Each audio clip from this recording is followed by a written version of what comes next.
Hey, welcome to Flatirons. Thank you so much for joining us online.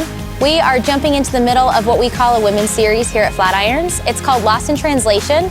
And what we're doing is we're taking different stories of women in the Bible to look at what God had originally intended for us. And so as we do that, if there are things that come up for you or if you have questions, we would love to connect with you on our website, flatirons.church.com, or any of our social media platforms. Again, we're so excited you're here, and we hope you enjoy.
Calvary, where Jesus bled and died for me. I see his wounds, his hands, his feet, my Savior on that cursed tree. His body bound and drenched in tears, they laid him down in Joseph's tomb, the entrance sealed by a heavy stone. Messiah still and all alone. Oh, praise the name of the Lord our God. Oh, praise his name forevermore. For endless days we will sing your praise. Oh Lord our God. Then on the third, at break of dawn, the Son of Heaven rose again. Oh, trampled death, where is your sting? The angels roar for Christ the King. Oh, praise the name. Oh, praise the name of the Lord our God. Oh, praise his name forevermore. For endless days we will sing your praise. Oh Lord our God. You shall return in robes of white. The blazing sun shall pierce the night, and I will rise among the saints, my gaze transfixed on Jesus' face.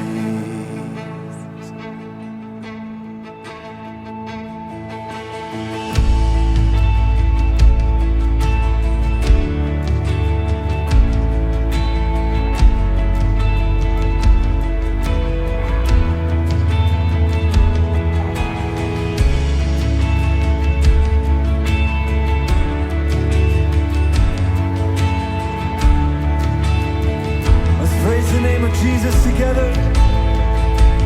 Oh, praise the name of the Lord our God. Come on, say.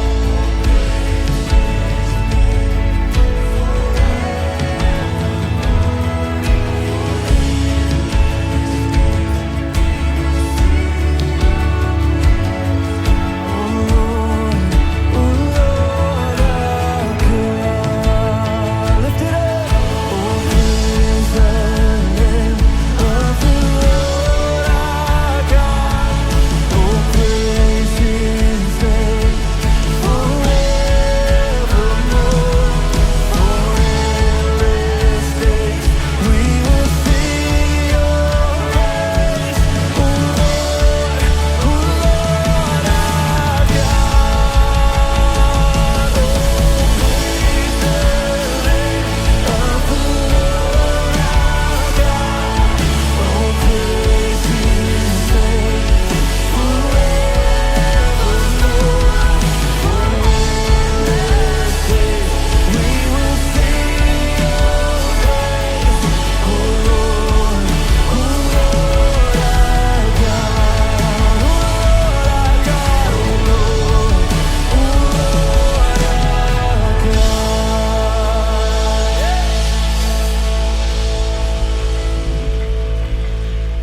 Amen. All right, hey, it's so good to be here with you guys this morning. Why don't you take a second, welcome somebody next to you, and then you can have a seat.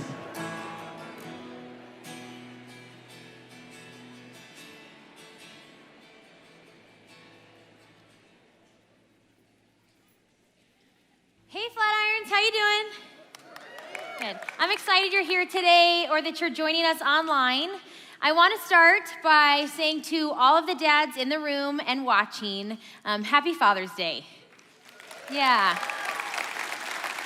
I think about all the things that my dad has taught me, like how to ride a bike and how to ski and how to snorkel, and that stuff is awesome. But I also think about how he taught me to keep my word and how he showed me what a strong work ethic is. And he taught me to be someone with integrity and that doing the right thing isn't always the easy thing. And so here's what I would love to do. If you are a dad or a granddad or a stepdad or a foster dad or an expecting dad, would you stand? We would just love to honor you today.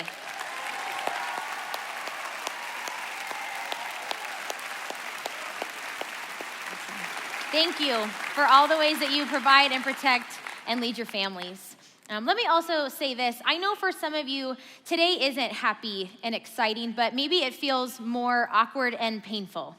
Maybe you're missing your dad today, or your dad isn't someone you spend a lot of time with. And so if that's you, we see you.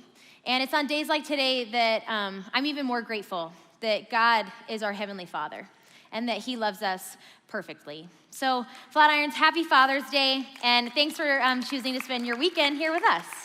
Yeah. So with that, the women's group that has been meeting on Sunday nights throughout this series, we are canceling tonight in honor of Father's Day. So we won't be here this evening, but we will pick back up next week on Sunday, June 23rd. I have just a couple more things to share with you. The first is, you might remember that a couple months ago, Jim shared his vision for tackling the issue of single-parent poverty. And Thrive is one of our partners who really brings that vision to life. And so Thrive is hosting a job seekers workshop on June 24th through the 26th in Longmont. And what this program does is they seek to connect single parents, or really anyone feeling stuck in unemployment or chronic underemployment, with an employer who is dedicated to providing a job stability and a brighter future. So if you are in either of those groups, if you're a single parent or you're someone looking for more job stability, or maybe you own or you run a business and you're looking to team up with Thrive and what they're doing, you can find more information about that workshop coming up on their website, which is thrivecolorado.org. Lastly, I work as the student director here at the Lafayette campus. So that means that I spend most of my week with middle school and high school students. And we have something really exciting coming up that I wanted to share with our campus. So Student Escape is our summer camp for grades 6 through 12. It's August 1st through the 5th. And we head down to Glorieta, New Mexico for a week. And we have a total blast. But more than that, I have been taking students on camps like this for 8 years now.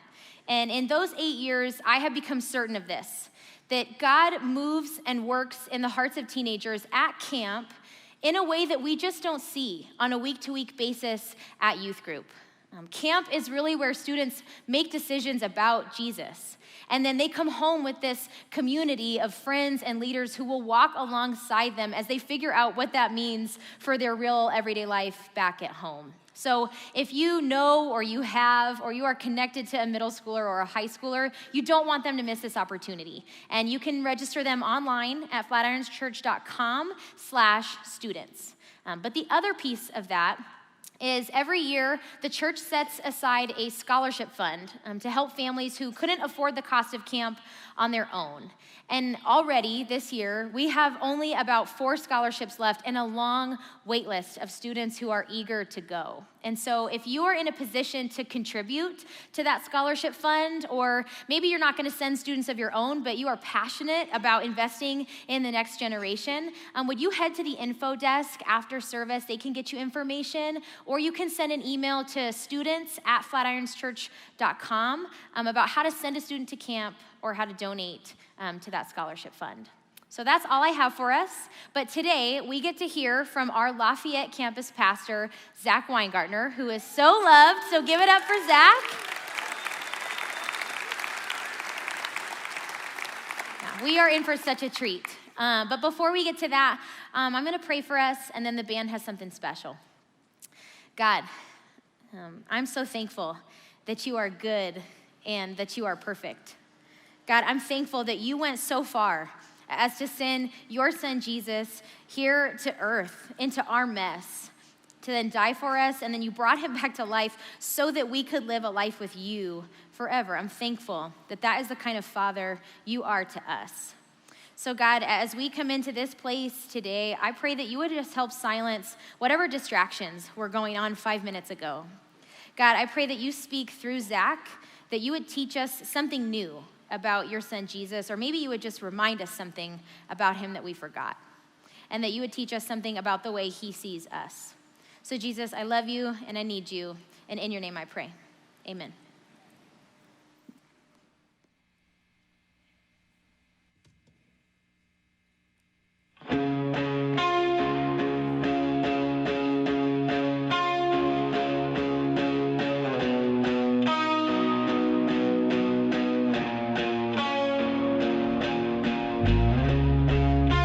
Man, this isn't flattering.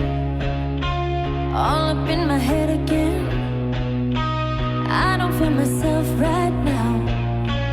Maybe I should just lay down. If vanity's my vitamin, well, I don't feel the difference. I don't like myself right now. Gotta find a way out.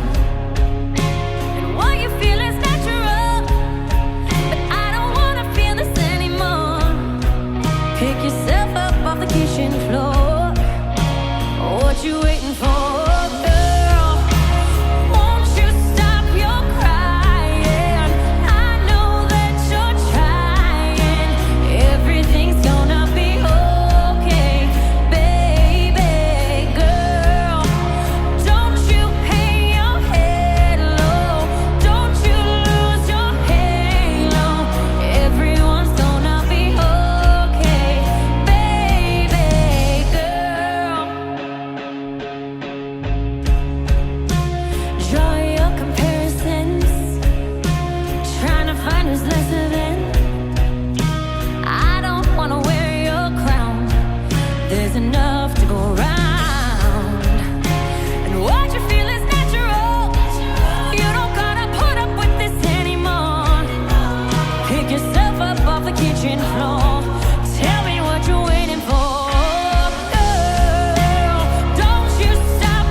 Good morning, Lafayette. How we doing?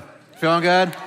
Good. Hey, happy Father's Day. I want to say happy Father's Day to my dad. His name's Ed. He lives up in Minnesota, so he's hiding from mosquitoes right now. But Dad, I just want to tell you, have a great day golfing or watching the Twins or whatever it is that you're going to do. And if you're golfing with my dad, he gets, my present to him, he gets 9 mulligans. So start counting them now. He cheats. He cheats. Okay. Hey, happy Father's Day to everybody, though. Hey, before I get started, I want to say one thing just about what's kind of going on here at Flatirons. And I want to thank you guys as a church, is what I want to do. So if you missed last week and you don't have social media, we announced last week that Jim is on a 6-month sabbatical to get some rest and to figure a couple things out that he needs to do. And you guys have been very, very gracious towards us this week. I've heard nothing but kind words, people praying for us, and people being really, really encouraging. So I just want to say to you guys, I love that I'm part of a church where you recognize that we need to get Jim that rest and that you guys are so supportive of what we're doing. So thank you, Flatirons, for being amazing. Yeah, we can clap. Yeah.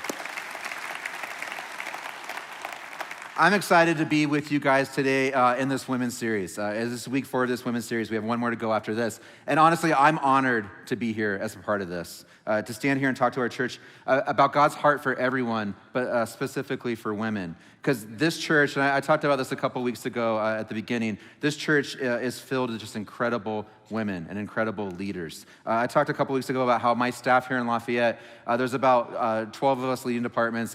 It's me and Tommy, 2 of the manliest men that ever lived, right? And then 10 women, incredible leaders that just happen to be women. They lead their departments and they lead this staff in a really incredible way. I'm blessed to be a part of what they do every single day and how they challenge me and make me a better leader myself. So that's the kind of staff that we have here. But we also have this.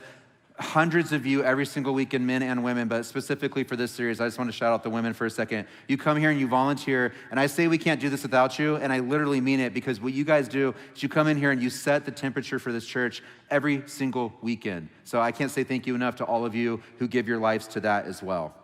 So yeah, that's good. Yeah.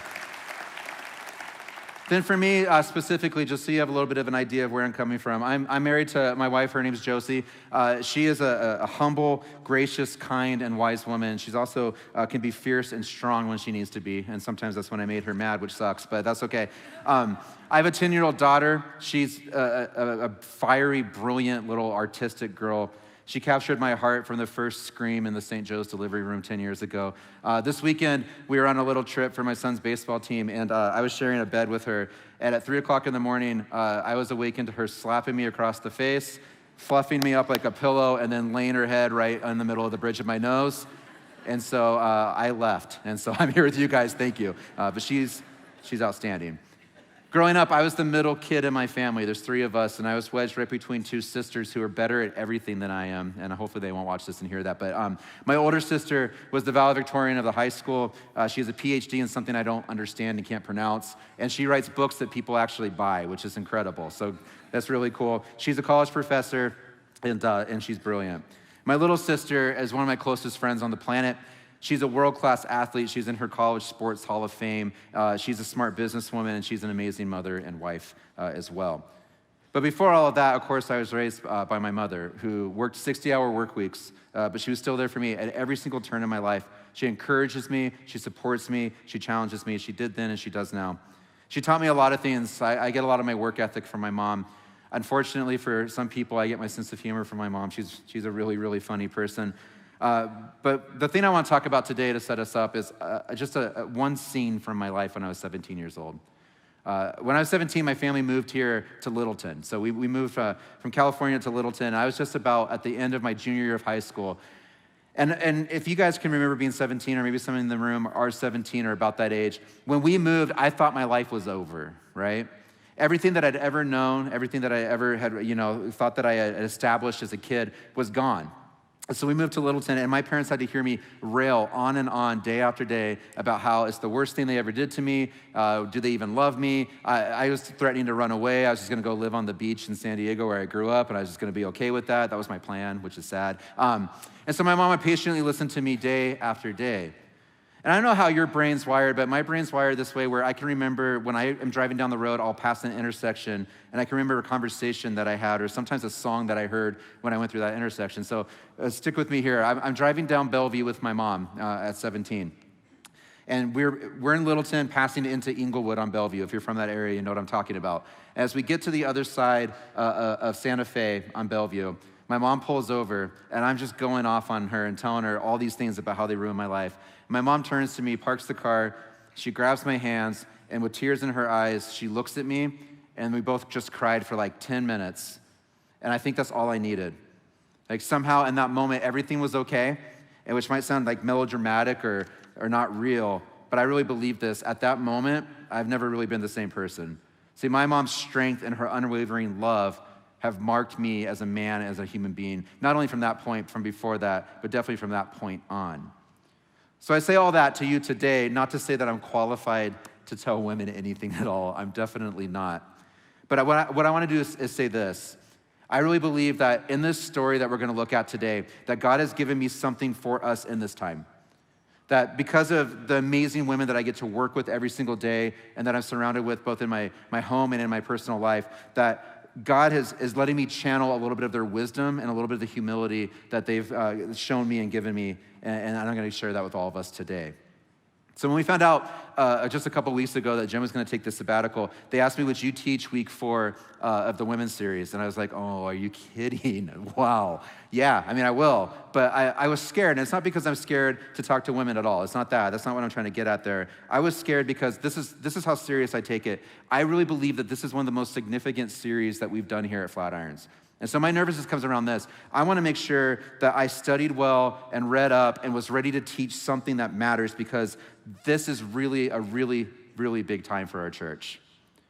And so I was waiting to hear what I was going to teach on, and I was a little bit frightened, like what could it be? And I got lucky because they gave me one of my favorite passages in the entire Bible. It's a story that maybe you've heard of, most of you probably have. It's called The Woman at the Well. And so maybe you've heard this story before, and if you haven't, you're going to hear it today. But if you have, maybe some of you women are shifting in your seat just a little bit, because I've heard this story taught some different ways. And so maybe you're thinking like, what's this, male, middle-class, white, like young Bruce Willis, like what's he gonna teach me? Yeah? No? Okay. What's he gonna say to me? What kind of stuff does he have? Because I've heard this story weaponized. I've heard it taught in some really horrible ways. And so I wanna tell you guys, it's a fair and good question to wonder how it's gonna be used today. So I wanna set it up really, really well. So we're in the book of the Bible called John. This story comes from John chapter 4. John's a biography of Jesus. It's written by one of his closest friends. And the 3 chapters leading up to it are some of the 3 most important chapters in the Bible.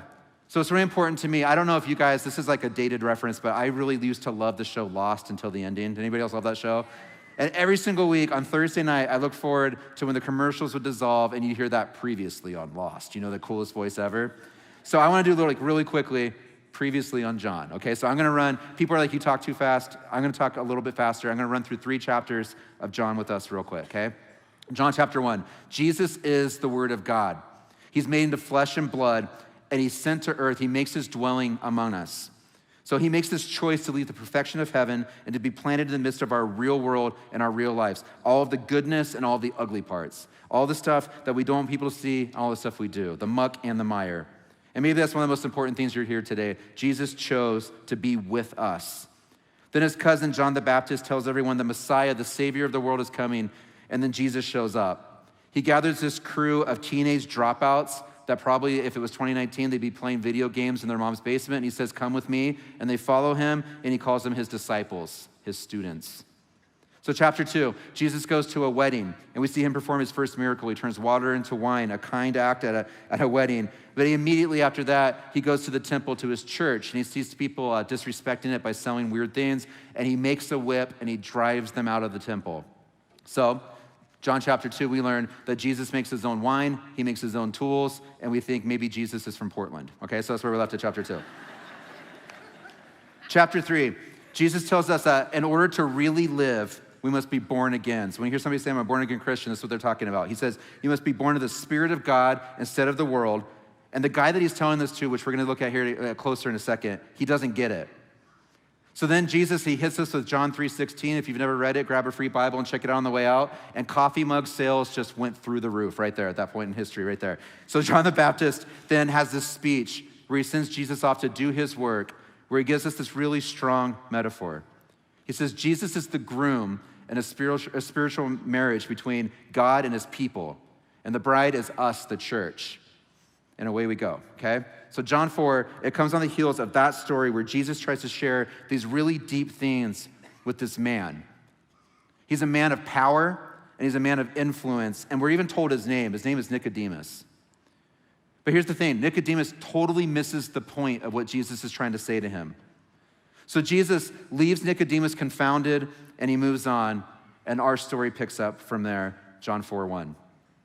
Now, when Jesus learned that the Pharisees were the serious religious leaders that thought they had everything figured out, the Pharisees had heard that Jesus was making and baptizing disciples more than John. He left Judea and departed again for Galilee, and he had to pass through Samaria.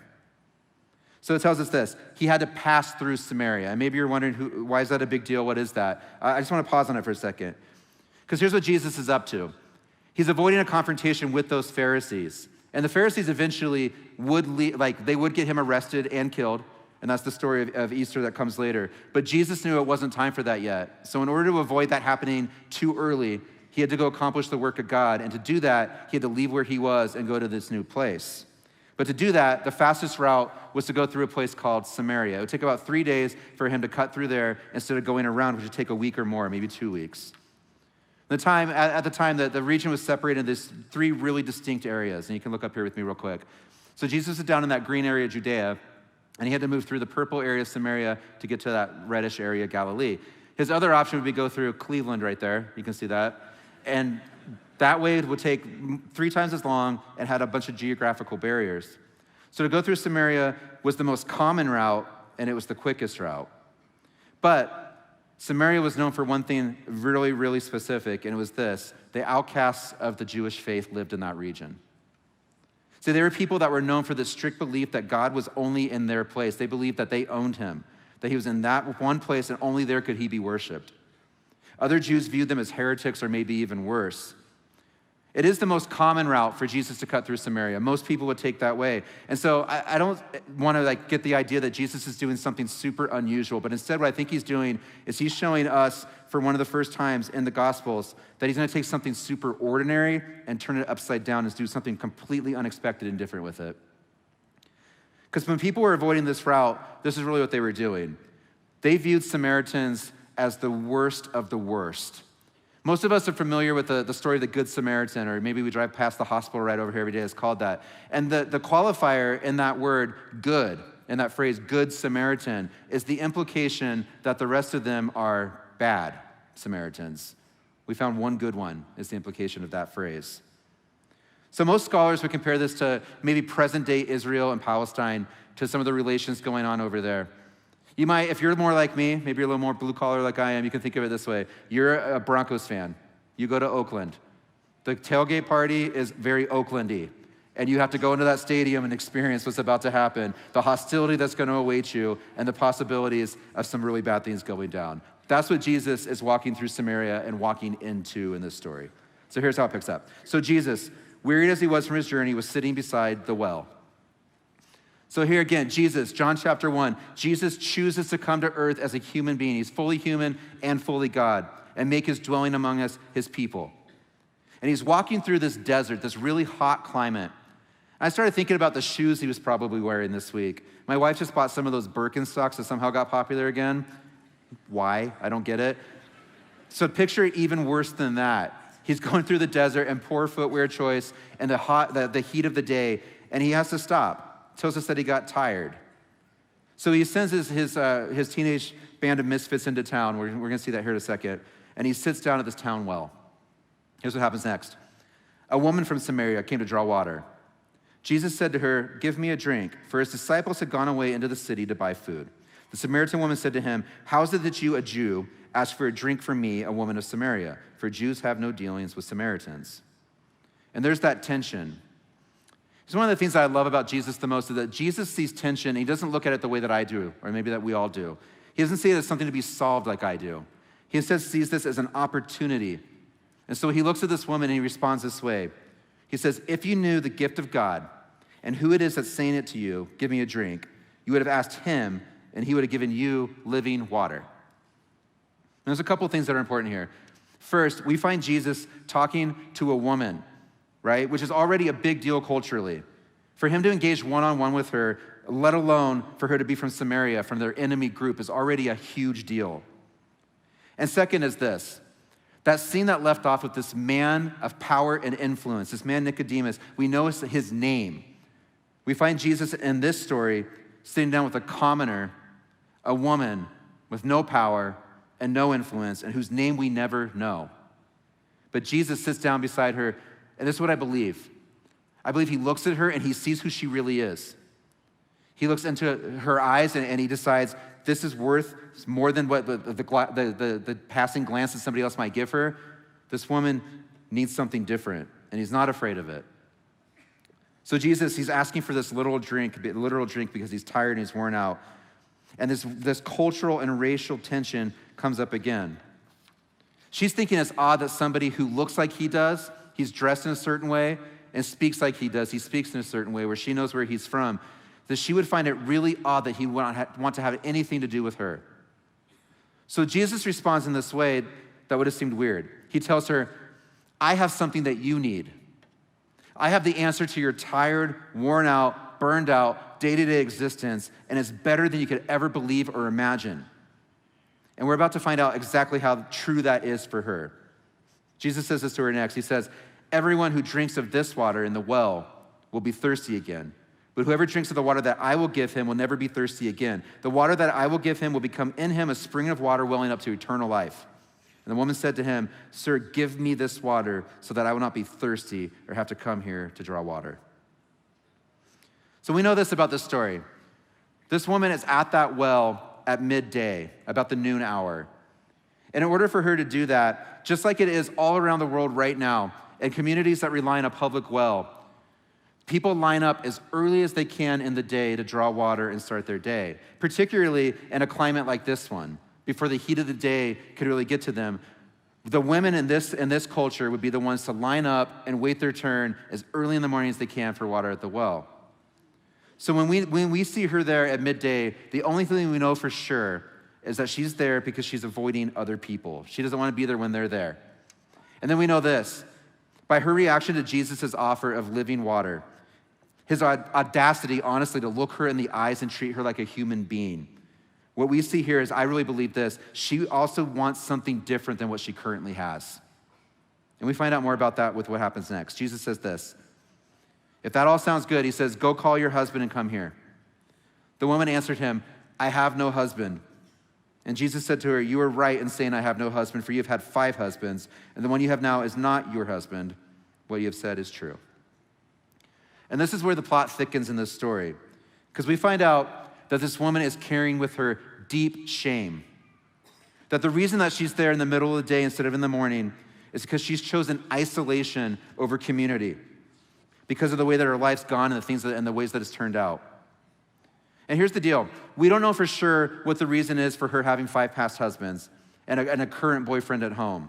And honestly, I've heard this taught a variety of ways where it's assumed that she's all kinds of different things. People call her names. I've even heard pastors preach those names about her. But guys, the truth is that in this text, there's actually no smoking gun that ever tells us that there's necessarily anything sexually overt about what's going on. That she's a prostitute, or that she loves them and leaves them, or that she runs away from them. All we know is this, when we place our cultural lens on it, most of our conclusions come out in places like that, but it never says that. So we don't know what her real story is, but I do know this, and the time she lived in is way, way more likely that her husbands had died, or that she'd married one man who had 4 brothers, and as each one died, she was promised to the next one. But the most common thing that probably happened was that she was divorced over and over again. And in this culture, men could divorce their wife for almost any reason under the sun, and women had very little agency or power to do so themselves. The most common reason that this woman would have been left 4 or 5 times is that she was unable to have children. So what we're most likely dealing with is that. See, I personally think it's likely that what we're really looking at is a woman who's a victim of decisions, circumstances, and situations. Some of them her doing and some of them done to her. See, she's carrying physical and emotional scars. She's probably been told, or at least led to believe her entire life, that all those scars are her fault. And that since she has no voice in the culture at her time, she hides. And many of you here, I believe you know what I'm talking about because your story is similar. And you silently carry that story through people's assumptions and made up stories and judgments every single day. And maybe it's because of something that you've done, but it's much more likely that's because of something that's been done to you. And so you understand that because of all of this woman has allowed her brokenness and her shame to isolate her and to name her. And who she knows herself to be, who she's been carrying with her all this time, she's in a place now where she's come to believe all of those stories and all those lies and all those rumors about herself.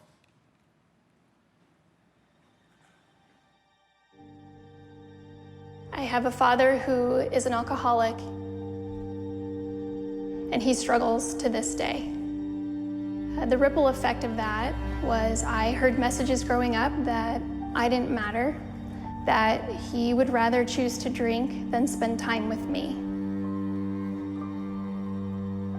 My name is Crystal Yepes. I'm the Kids Ministry Director over at Flatirons Longmont. When I was in second grade, my dad and mom got a divorce, and my mom remarried 2 years later. My stepdad became that father figure that I never had. But that all changed when I was 16 years old. One morning, I got up early before anyone else in the house, and I was getting ready for my volleyball game. I showered and then went into my room and was getting ready, getting dressed in front of my dresser mirror. And then all of a sudden, I saw this dark figure peering at me through the window, and my heart started beating out of my chest. All I could think of is I need to hide. I need to run into my closet. I shut the door of my closet, and I'm thinking to myself, I need to get dressed. I need to quickly tell my stepdad that some creep is looking at me through my bedroom window. So I did, and I bolted to my bedroom door and met my stepdad in the hallway, and I told him what happened, and he had this stone cold look on his face. And then he admitted to me that it was him. And all I could think is, why? Why would you do this to me? Because a father is supposed to protect their daughter. So everything changed after that. I lost my voice. I lost my confidence.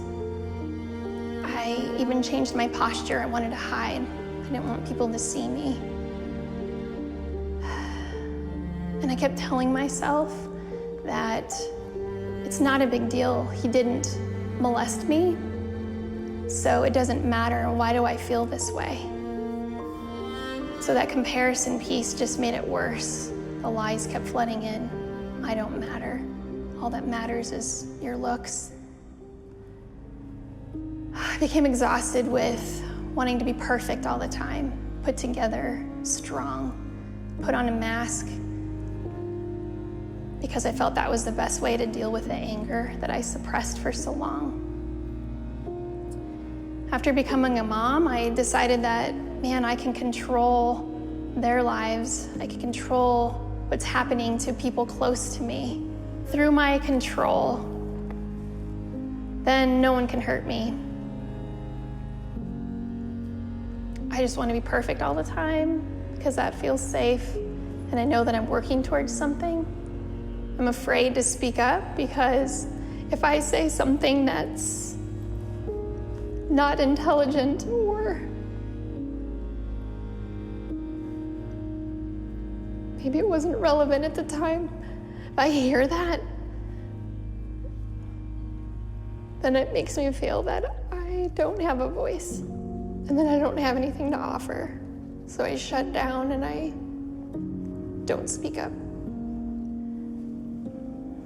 So the ones closest to me felt my brokenness, my anger, my sadness.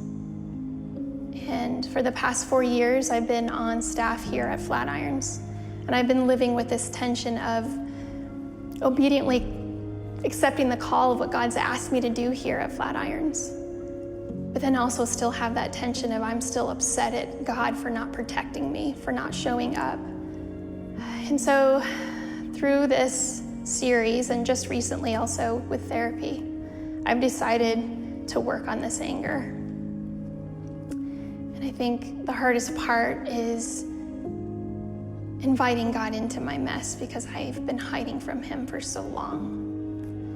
And trying to be honest and tell him, hey, I'm angry at you. Why did you let this happen to me? But I think that as I am taking those steps forward to trust God, I'm seeing that he is listening to me, that there is hope, that there is healing, and that through my brokenness, he could use that for good to help other people. I'm hearing that it's okay to not be okay. And he's listening to me. And through this women's series, I'm hearing messages of who he created me to be. Because I don't know what it feels like to be the daughter of someone that's proud of me. I'm slowly learning, and I'm a work in progress because trust takes time. But I'm learning that Jesus says he loves me. Jesus says that I matter to him. Jesus says that I can rest. And Jesus says I can just be me. Stop trying so hard.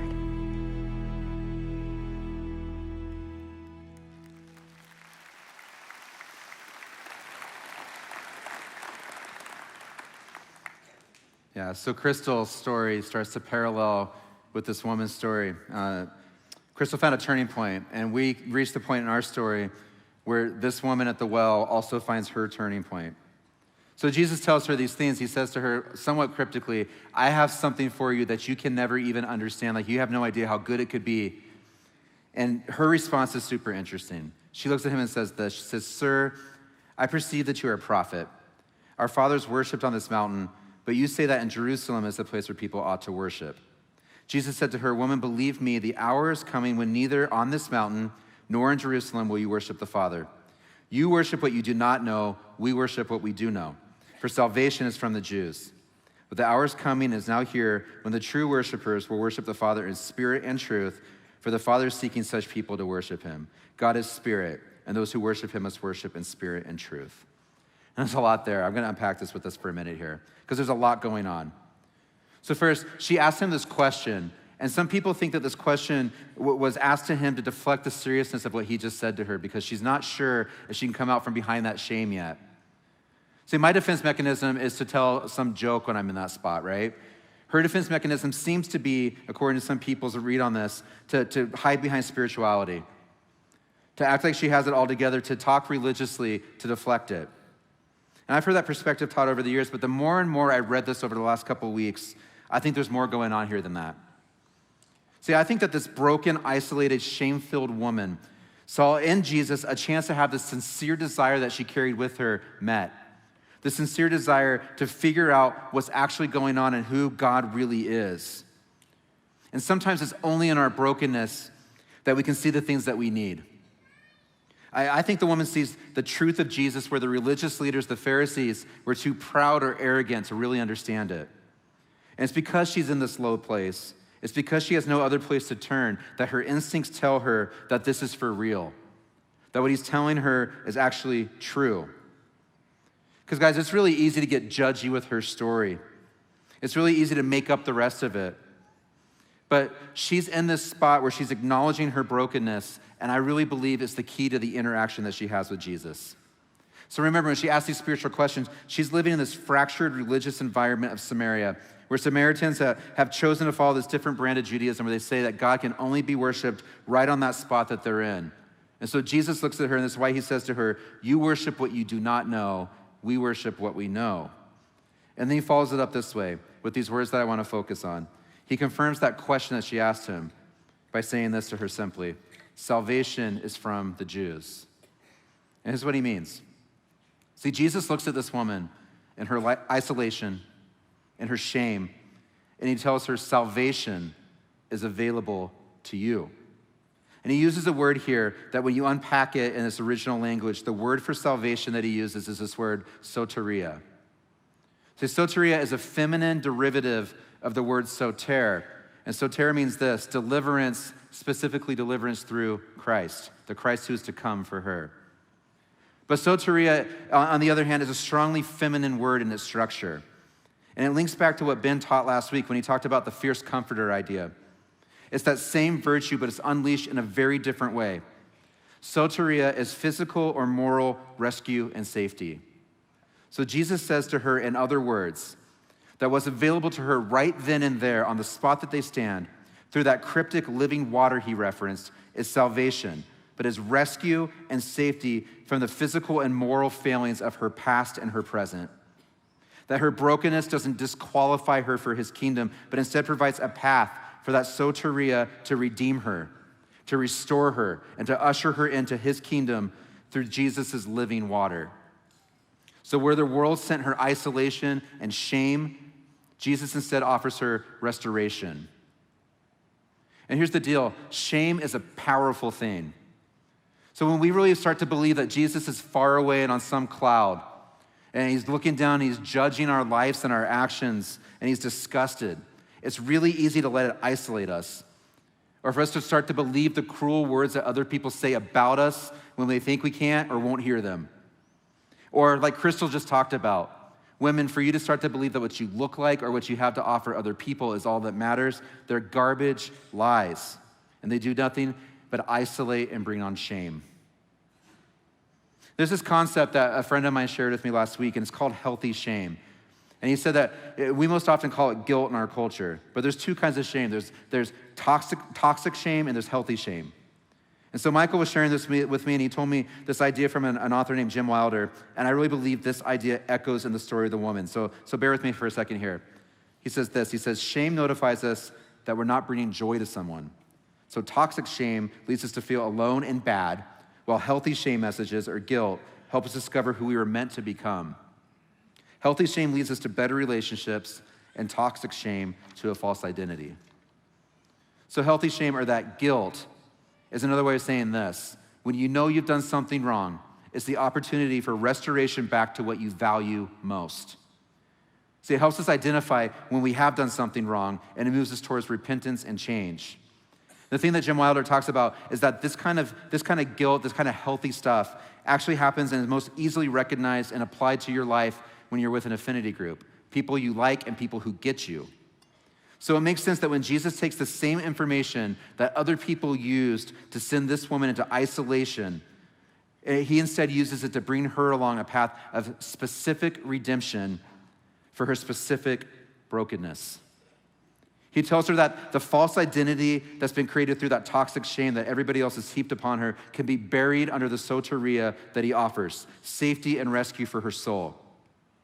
Because the truth is, and we saw it in John 1, that Jesus is not far removed. He's not watching from a cloud and wondering how in the world she got to where she is. But he's right there by her side, literally, in the muck and the mire of her life.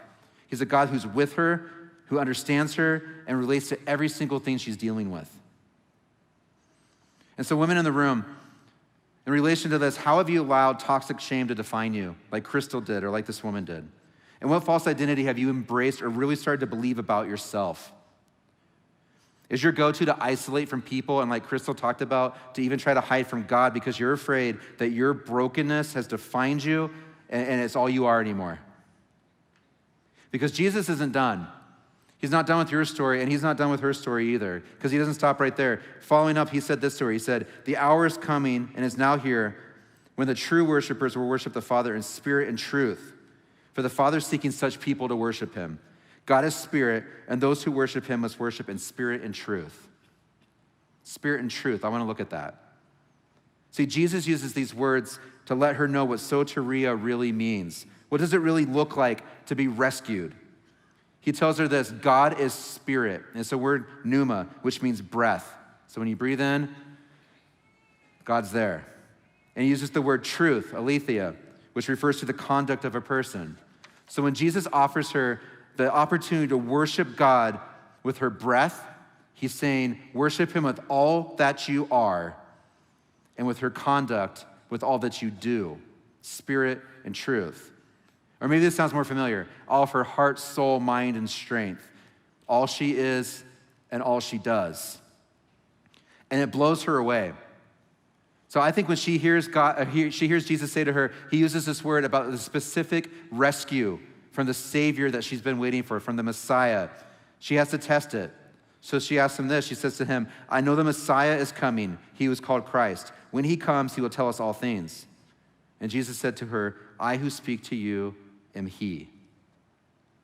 So Jesus tells this religious outsider, this marginalized public sinner, this woman who seems powerless, the truth about who he is in plain language. No mystery. And because where everybody else sees those things about her, that shame and that brokenness, Jesus has another plan. His disciples are about to return with lunch, and they're watching as they're getting closer, and they see Jesus sitting with this woman, and they're wondering the same things anybody else would have. Why would Jesus talk to her, a woman from Samaria, in this place?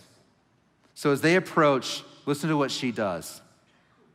So the woman left her water jar and went away into town and said to the people, come see a man who told me all that I ever did. Can this be the Christ? They went out of the town and they were coming to him. She leaves her jar behind. She drops it right there. And maybe this symbolizes the end of her isolation. It signifies her desire to be restored to what she values most. That the way that she's been living can just be a past tense story now, not her current reality. And just like that, Jesus sees her, he understands her, and he sends her out as the first missionary we see after John the Baptist, the first person that he trusts with the message of who he is. And we see Jesus do this a lot over and over again. He sees people that other people overlook, and he trusts them.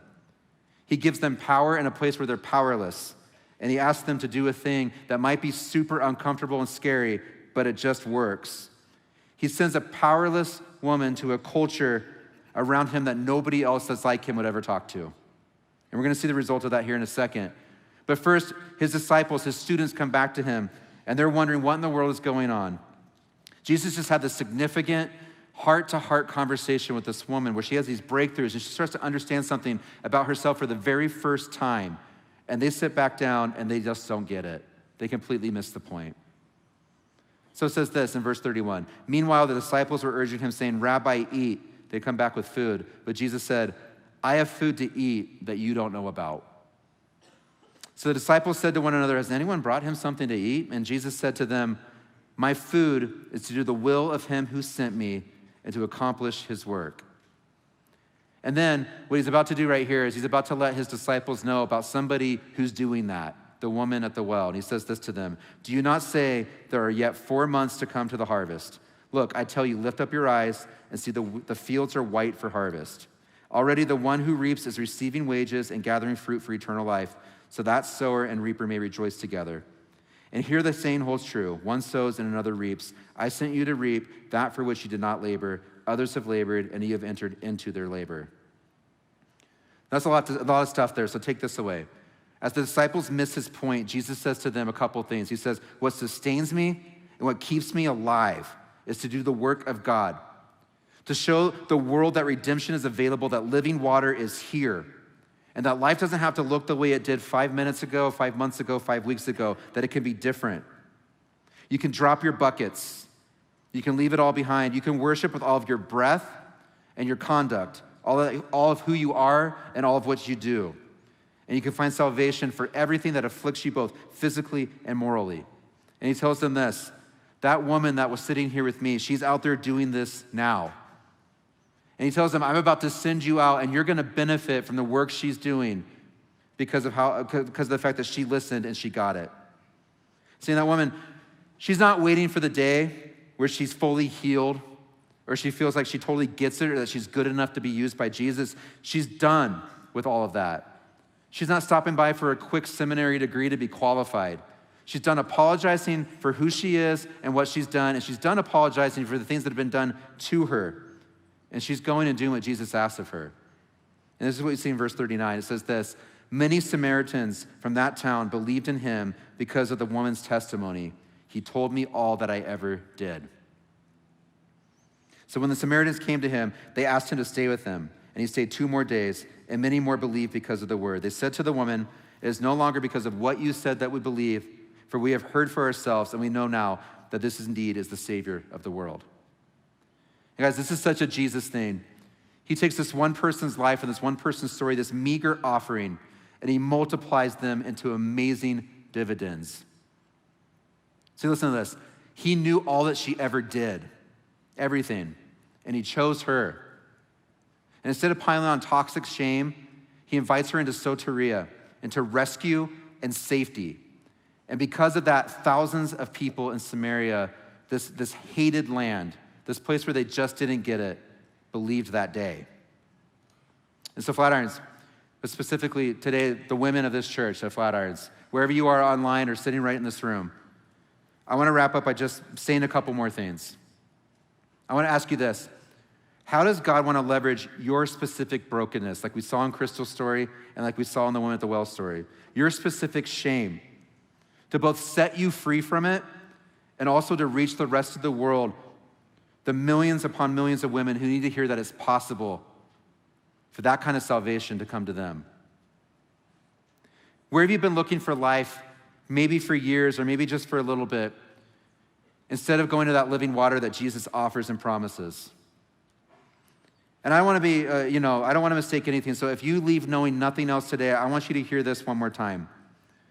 Women, your story matters. Who you are matters.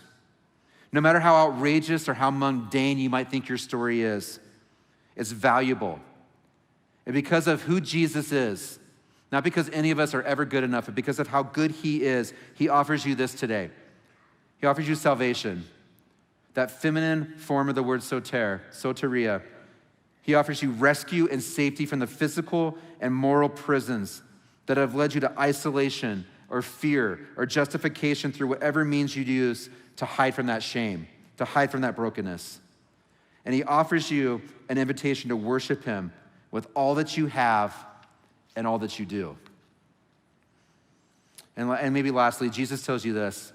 He tells you that you're qualified to be with him in the mission to save the world, no matter what your past is, no matter what your present is, no matter how much shame you carry, no matter what kind of brokenness you don't want anybody else to know about. He offers you wholeness. Because starting right now, your future doesn't have to look the same as that past. Listen, Jesus knows all that you ever did, and he wants you to stop allowing it to hold you back. Because here's the truth.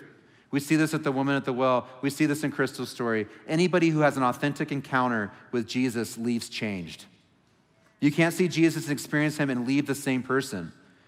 So for some of us, maybe today, for the first time, Jesus is trying to break through something in your heart and life, and you won't leave different. And it might take a little bit to figure it out. We teach here that growth takes time until it doesn't. Until you have the opportunity to be standing face to face with Jesus and look at him and drop your jars right where you are. To leave your past behind and run towards a future on the other side that's so much better. So my last question for us this morning is this. Will you give your very breath and every single one of your actions towards grabbing a hold of that living water, towards grabbing a hold of that salvation, that safety, and that rescue that is found only in Jesus? Let's pray. God, I'm just so thankful as we stand here today for the kind of women that we have in this church, God. Women who tell the truth, God, and women who are ready to spend every single one of those moments of shame and brokenness to allow you to unleash something different in them and through them. So God, I thank you for the way that they help me grow and that they challenge me and they make me better. God, I thank you for the opportunity in this series for us to take a couple weeks to specifically look at the things that you do and the things that you did in the lives of women. But God, more than anything, this is what I'm thankful for this morning. That for every woman, every man, every child, whoever that might be watching online and in this room, God, that you offer us rescue and safety from all the ways that we've failed, for all the things that we wish we could take back and all the ways that we wish our life would have looked different.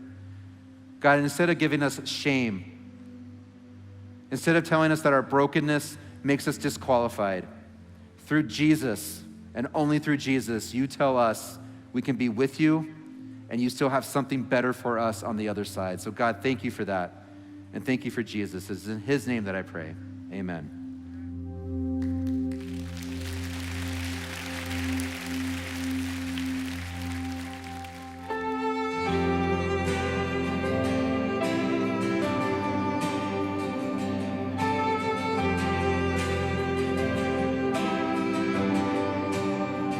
The head that once was crowned with thorns is crowned with glory now.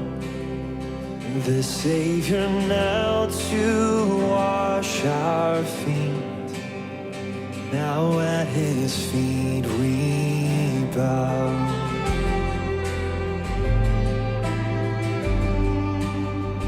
The one who wore our sin and shame, now robed in majesty, the radiance of perfect love now shines for all to see.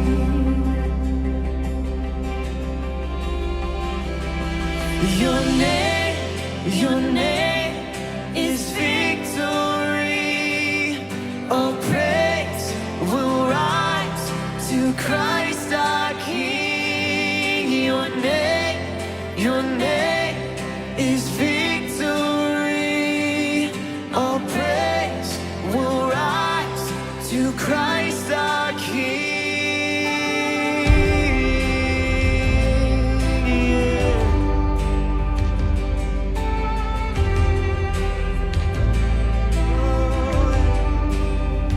The fear that held us now gives way. But to him who is our peace, his final breath upon the cross is now alive in me.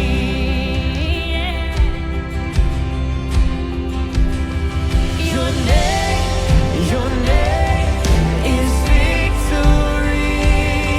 All praise will rise to Christ our King. Your name is victory. All praise will rise to Christ our King.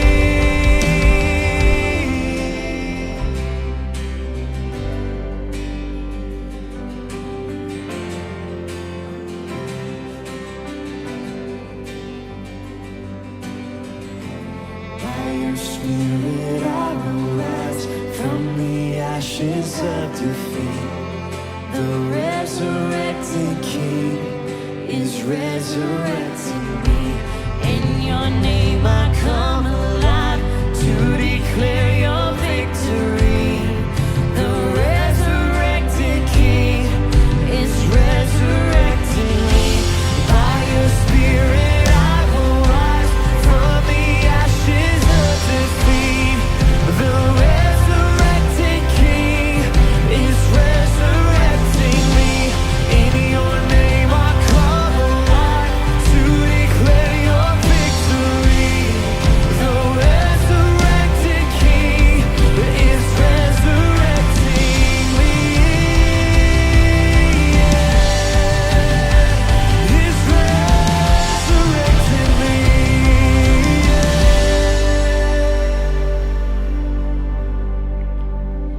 The tomb where soldiers watched in vain was borrowed for 3 days, but his body